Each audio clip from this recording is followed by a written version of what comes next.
संसार पवन भैया, मैं गए सो महीना संकल्प दीक्षा ली थी 9 तारीख को, आपको पूछ के ही ली थी। और अभी 1 महीना हो चुका है मैं संकल्प दीक्षा लेके। मेरे मन में बहुत बुरे तरह से ख्याल आते हैं, बुरे बुरे विचार आते हैं। मन को कितना रोकने की कोशिश करती हूँ फिर भी नहीं रोक पाती। मुझे क्या तो सलूशन दो पवन भैया, मैं बहुत थक चुकी हूँ।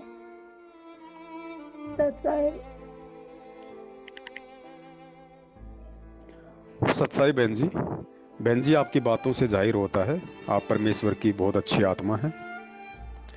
और ये काल जो है ये इतनी जल्दी हमें सदगुरु से कनेक्ट नहीं होने देता, लेकिन मन में विश्वास होना चाहिए। फिर चाहे संकल्प नाम दीक्षा हो या चाहे नाम दीक्षा हो, दोनों एक ही बात है। और ये स्थिति केवल आपके साथ नहीं है बहन, ये स्थिति दास के साथ भी हो चुकी है और आगे भी हो जाए कोई बड़ी बात नहीं है बहन, क्योंकि मन रूप में काल सदा हम सब के साथ में है। लेकिन गुरुजी ने इस मन को नीचे गिराने का एक ही तरीका बताया बहन, ये हमारे अंदर कैसे भी प्रेरणा करे, हमारे अंदर कैसे भी गंदे विचार लाए। मैं आपके भाव समझ रहा हूं जो आप कहना चाहती हैं, आप जुबान से नहीं बोलना चाहती। बाकी हम भगत भाई बहन हैं, हम एक परमेश्वर के बच्चे, हम एक दूसरे की बातों को जान सकते हैं, समझ सकते हैं। तो ये हमें नीचे गिराने की बार बार कोशिश करेगा, इस समय तो ज्यादा कोशिश करेगा। और ये आपके अकेले के साथ नहीं हो रहा है, इसलिए डरने और घबराने की जरूरत नहीं है। ये बहुत सारे भक्तों के साथ हो रहा है, लेकिन वो बेचारे शर्म के मारे बोल नहीं पाते। कोई बात नहीं, लेकिन संघर्ष उनको भी करना पड़ेगा, संघर्ष आपने भी करना पड़ेगा। और संघर्ष का तरीका गुरुजी ने यही बताया, सत्संग। क्योंकि ये यही चाहता है कि इनके अंदर मैं ऐसी ऐसी कुभावना, कुविचार, गंदे विचार, अश्लील विचार इनके दिमाग में भर दूं भक्ति के प्रति, परमात्मा के प्रति, अन्य किसी भाई बहन के प्रति। तो ये सत्संगों के ऊपर चिंतन कम और इन बातों को सोच सोच के अपना समय और समय से बर्बाद कर दे कि मेरे अंदर ऐसे विचार क्यों आ रहे हैं, क्या परमात्मा मेरे से राजी नहीं है, क्या मेरी कोई मर्यादा टूट गई। कुछ नहीं टूटा भगत जी, कुछ नहीं हुआ। ये काल की सूक्ष्म चाल है, वो हमें इस तरह की चिंताओं में डाल के हमारा समय और समय से बर्बाद करना चाहता है। अगर परमेश्वर के प्रति आपके मन में कोई अश्लील या घटिया गंदे विचार आ रहे हैं तो बिल्कुल टेंशन मत करना बहन। इस परमेश्वर के ऊपर ना कोई गाली काम करती है, ना कोई गंदे विचार काम करते हैं, ना कोई अश्लील बातें काम करती हैं। कुछ काम नहीं करता इसके ऊपर, क्योंकि ये जीव संज्ञा से बाहर है, इसके ऊपर कुछ काम नहीं करेगा। इसलिए ये सोच के कि ये विचार, ये भावनाएं भी वो परमेश्वर ही ठीक करेगा। इसलिए हर स्थिति में हमने परमेश्वर का सत्संग सुनते रहना है, चाहे कितना ही हमको दबाने की कोशिश क्यों ना करे। और एक समय ऐसा आएगा, इसकी खुराक जब डाउन हो जाएगी और आत्मा की खुराक जो गुरुजी का सत्संग है, गुरुजी की भक्ति है, गुरुजी का सत्संग सुनना, शब्द सुनना, तीनों समय की आरती करना, घर में जोत जलाना, ये आत्मा की खुराक है। ये हमें करते रहना है, इसको अपना काम करने दो। गंदे व्यक्ति का काम होता है गंदगी फैलाना, और अच्छे व्यक्तियों का काम होता है उस गंदगी के ऊपर पर्दा डालना। तो ये मन है, ये गंदा है, ये गंदगी फैलाएगा। और हम उस परमेश्वर की आत्माएं हैं, हम अच्छे की श्रेणी में हैं, इसलिए हमने सत्संगों को ही आधार बनाना पड़ेगा।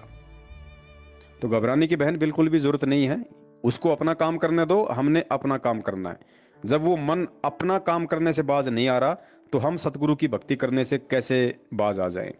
और फिर देखो एक दिन जीत हमेशा सत्य की होती है। तो घबराने की जरूरत नहीं है बहन, ऐसे ही मन नीचे होगा, आत्मा ऊपर उठेगी। तो इन चीजों से चिंतित होने की आवश्यकता नहीं, बल्कि अपनी भक्ति को और ज्यादा बढ़ाने की जरूरत है।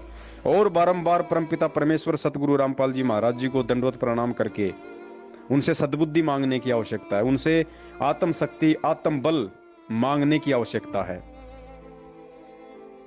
और वो परमेश्वर जरूर दया करेगा अगर हम इस भक्ति मार्ग के ऊपर टिके रहेंगे तो, भले टूट के फूट के।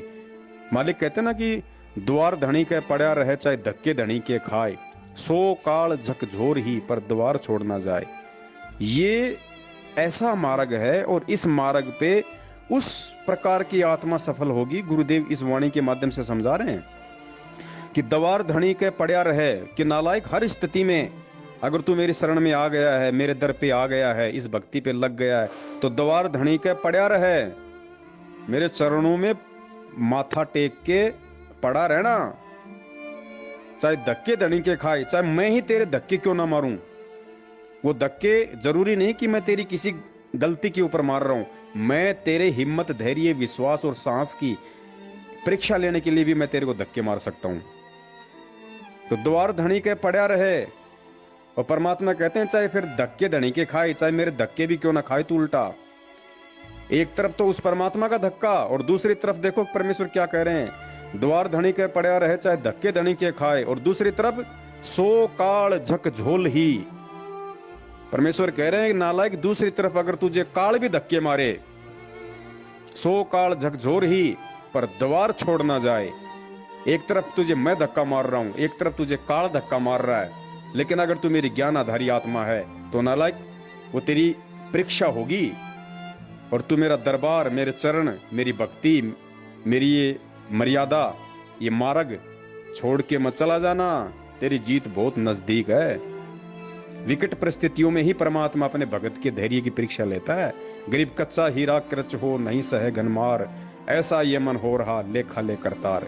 ये अंतिम समय है हमारा, क्योंकि हम काललोक में रह रहे हैं, और इस काललोक में ऐसे गंदे और घटिया उसूल हैं, नियम हैं। अंतिम समय में जीव हिम्मत हारने लगता है हमेशा। अंतिम समय में किसी आदमी को 5 किलोमीटर जाना है, जब वो 4 किलोमीटर पहुंच जाता है और उसको मालूम नहीं है कि जगह और कितनी दूर है, उसका घुटने टूटने लगते हैं 4 किलोमीटर आगे चल के, क्योंकि उसको पता नहीं कि नालायक तू जीत के बहुत नजदीक है, 1 किलोमीटर आगे तेरी मंजिल है। लेकिन काल उसमें ऐसी प्रेरणा कर देता है कि यार पता नहीं कितना दूर होगा, कहाँ होगा, रास्ते में छाया मिलेगी नहीं मिलेगी, पानी मिलेगा नहीं मिलेगा, पहुंच पाऊंगा टाइम पे नहीं पहुंच पाऊंगा।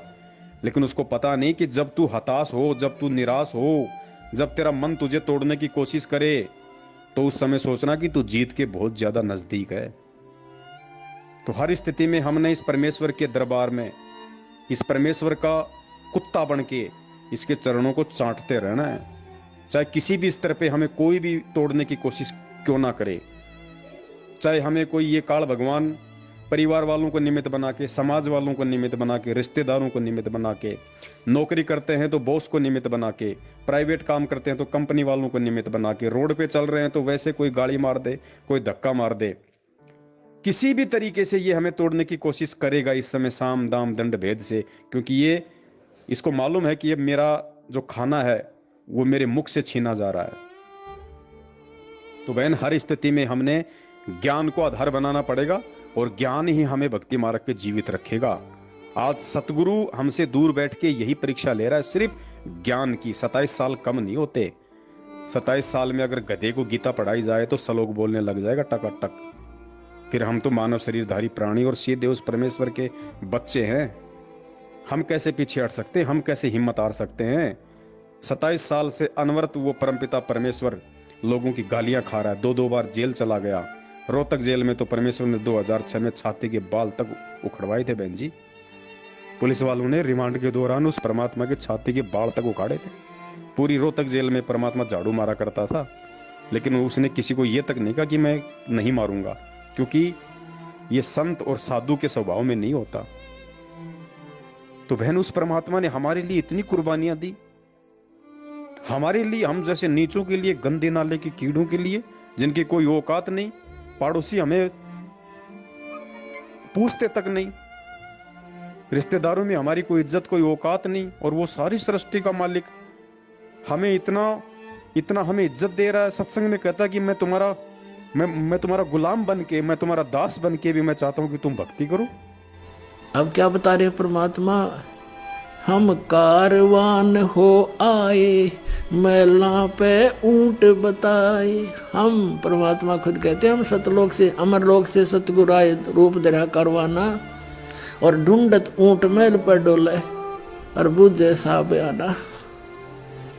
कहते हैं सोचल सीधर मैं करूं। पुण्यात्माओं, एक पुण्यात्मा के लिए जैसे वेद बताते हैं कि वो परमेश्वर अपने ऊपर रहता है, वहां से गति करके आता है, अच्छी आत्माओं को, दृढ़ भक्तों को उनको मिलता है, उनको उपदेश देता है, ज्ञान देता है। वो परमात्मा कबीर जी हैं, और किस प्रकार वो भटक रहे हैं अपनी आत्माओं के लिए।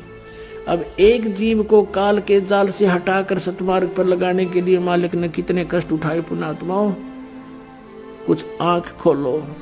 उस परमात्मा को हम बहुत युगों से दुखी कर रहे हैं, अब समय आ गया यहाँ से निकलने का। और अपनी वाणी में परमात्मा कहता है कि तेरे पक्की पावड़ी और मेरे तन का चाम, कि हे प्यारी आत्मा, अगर तू मेरी भक्ति पे लगी रही तो एक समय ऐसा आएगा मैं तेरे पे इतना प्रसन्न हो जाऊंगा कि मैं अपने शरीर की चाम उतार के उसके चमड़े, मैं उसके जूते बना के मैं तेरे को पहना दूं। मैं अब क्या कहें भाई, अब क्या वो परमात्मा हनुमान जी की तरह के छाती फाड़ के दिखाएगा कि मैं ही कबीर हूं और मैं ही तुम्हारा असली बाप हूं और मैं ही सतलोक से तुम्हें लेने के लिए आया हूं। फिर इस ज्ञान का क्या महत्व रह जाएगा? इस बिचली पीढ़ी में जन्म देने का क्या औचित्य रह गया? ये शास्त्रों से प्रमाण दिखा दिखा के रातों को जाग जाग के अपनी आंखें खराब करने का उस परमेश्वर का क्या मकसद रह गया? फिर हमसे बड़ा गधा कौन होगा? बहन, आप अच्छी आत्मा है। काल की इन सूक्ष्म चालों से बस हमें सावधान रहना है। ये हमें तोड़ ना पाए, ये हमें मरोड़ ना पाए। हर स्थिति में कुछ भी हो, ये हमारा गोल्डन चांस है, ये अंतिम दाव, अंतिम समय है। इसके बाद कल्प युगों तक ये मौका हमें नहीं मिलेगा, चाहे हम आज कितने ही कुर्बान क्यों ना हो जाएं। अगर चूक गए तो इस मार्ग से, बहन जी, मंसूर जैसे जो कुर्बानियां हम नहीं दे सकते, वो मंसूर जैसा महान भगत, सम्मन जैसा, सेऊ जैसा जो एग्जाम्पल गुरुजी देते हैं, सदना जैसा, बहन जी, इतनी कुर्बानियां देने के बाद भी आज वो ये धक्के खा रहे हैं। आप और हमारे बीच में ही हैं वो आत्माएं। अब है उनके भी पार होने का समय। तो सोचो, हमें तो परमात्मा सहज में मिल गया। सहज में कोई कुर्बानी नहीं देनी पड़ रही, कुछ नहीं करना पड़ा। हमारे बदले की सारी कुर्बानियां वो दे रहा है। आज अगर वो परमात्मा जेल में है तो बहन जी, ये गांठ मार लेना इस बात को, वो हमारे हिस्से की जेल काट रहा है। अगर वो हमें समय रहते अपनी शरण में नहीं लेता तो हमारे कर्म इतने खराब थे, इतने घटिया थे, आज हम जेल में होते उल्टे सीधे काम करके। लेकिन हमें भक्ति करवाने के लिए हमें उस परमेश्वर ने समय दिया और खुद जाके जेल में बैठ गया, चाहे कोई भी कारण बनाओ, हमें भक्ति करवाने के लिए। और हम बाहर ड्रामेबाजी, राजनीति, आरक्षणबाजी, रक्तदान, देहदान, गुंडों की जांच, रैलियों में जा जाके वहां पे दांत निकाल रहे हैं जगत वालों के साथ। धिक्कार है हमको। उस परमेश्वर का मन तो ऐसा करता होगा कि मैं किसी टांग कटे हुए कुत्ते को मानव जन्म देके मैं उसको भक्ति करवाऊं और इन नालायकों को मैं गधा बना दूं। जो कर्म आज संगत कर रही है उस भगवान की शरण में आके, ये ज्ञान लेके।